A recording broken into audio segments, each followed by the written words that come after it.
chose the people that were the most perfect in his knowledge at the time to be prophets, then it will be correct.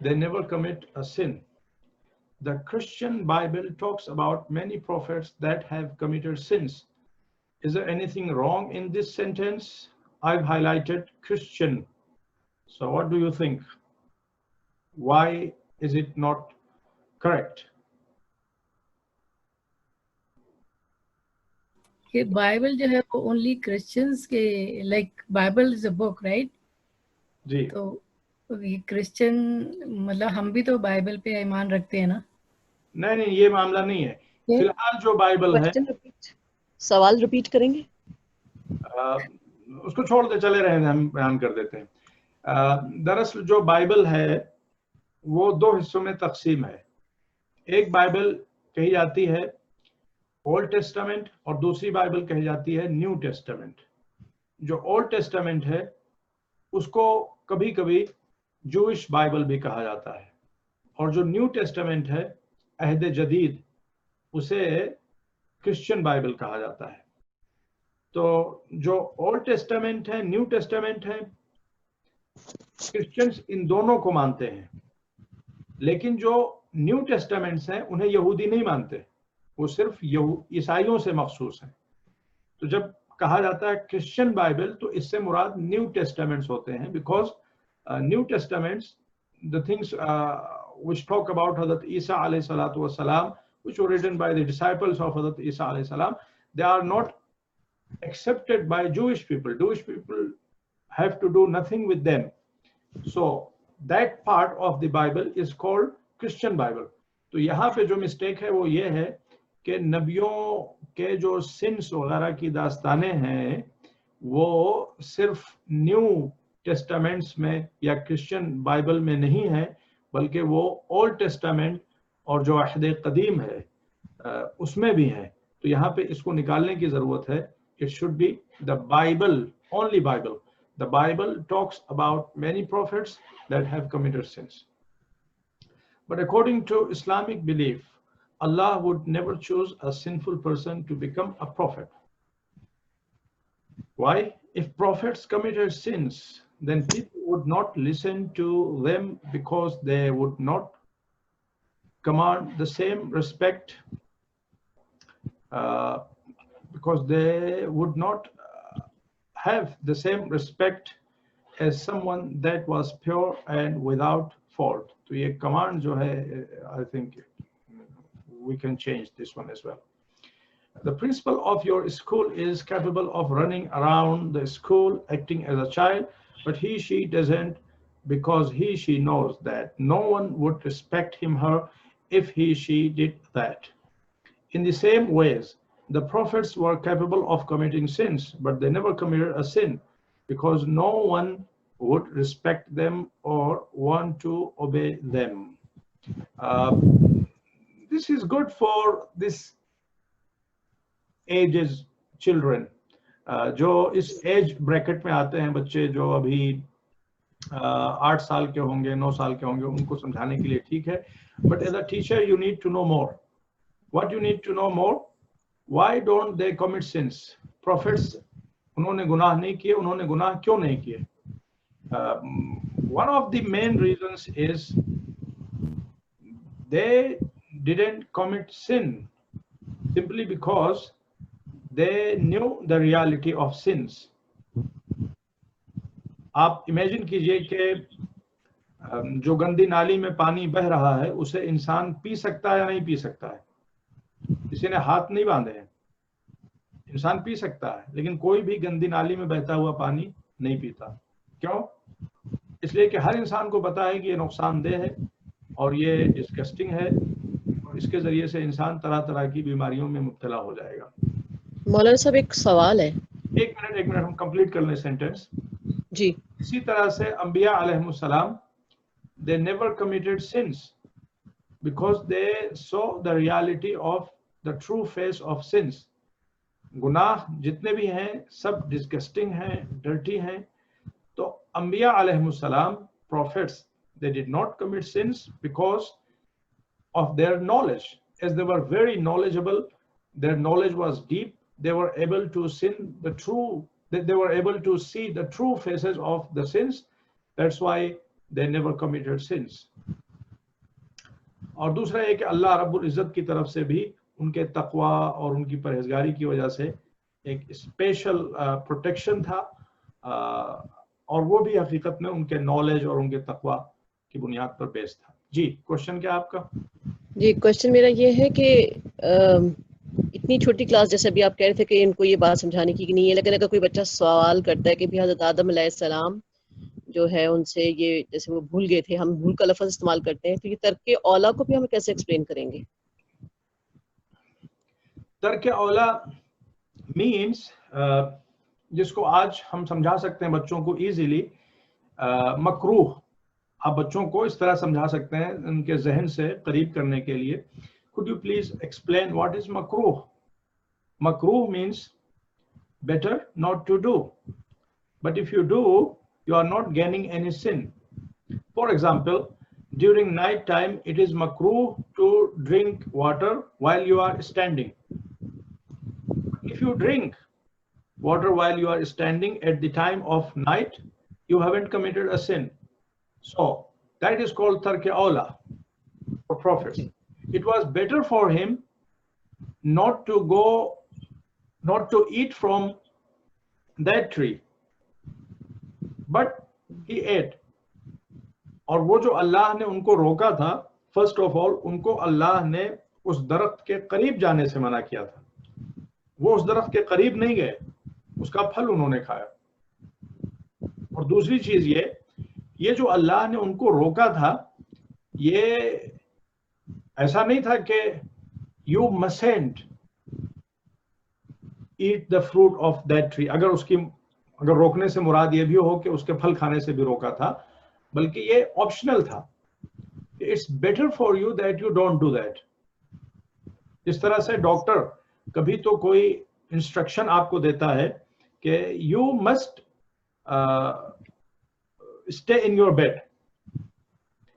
For example اگر انسان زیادہ critical ہوتا ہے تو اس کو doctor hospital بھیج دیتا ہے، اور ہاسپٹل میں you must stay in your bed for 3 days 5 days according to your condition. لیکن کبھی کریٹیکل نہیں ہوتی انسان کی حالت، ڈاکٹر اس کو گھر بھیج دیتا ہے اور کہتا ہے you should stay in your bed. تو یہاں پہ you should stay in your bed is not the same thing as in the first sentence. Okay, first sentence میں you must stay in your bed, but in the second sentence you should stay in your bed. It's better for you to stay in your bed. If you stay in your bed, you will be cured quickly and earlier. Okay, تو اس مثال کے ذریعے سے آپ بچوں کو سمجھا سکتی ہیں. And I hope they will understand. شکریہ. Why did Allah send us prophets? The main reason Allah Azza wa Jal sent us prophets was to prevent us from going onto the evil path. Because of Allah's kindness, He has sent us. So this is the main reason, in fact. Because of Allah's kindness, as Allah Azza wa Jal is kind, He has sent us prophets.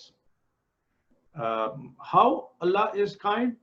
He has sent us prophets, and we should be thankful for that. Also, if Allah were to, how Allah is kind? In the first sentence they have explained.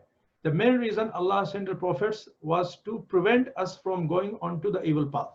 Even though Allah Azza wa Jal has given us intellect, Allah نے ہم کو عقل دی ہے، لیکن عقل بھی ہماری کبھی کبھی دھوکہ کھا جاتی ہے اور کبھی دوسروں کے ورغلائے میں آ جاتی ہے، کبھی نفس کے تلے دب جاتی ہے، کبھی شیطان اوورکم کر جاتا ہے. تو اللہ نے ان چیلنجز کو فیس کرنے کے لیے ہمیں ایک ایکسٹرنل ہدایت بھی دی، اور اس کو نبوت کہا جاتا ہے. He has sent us prophets, and we should be thankful for that. Also, if Allah were to reward or punish us on the day of judgment without sending us any prophets, then isko humne dusri tarah padha. If Allah were to reward or punish us on the day of judgment without sending us any prophets, then those people that would have been sent to Jahannam would complain to Allah that He had not sent them any guidance. That is why Allah Azza wa Jal sent us the prophets, so we have guidance. It is up to us whether or not we follow their guidance. What do you think? Is this sentence correct?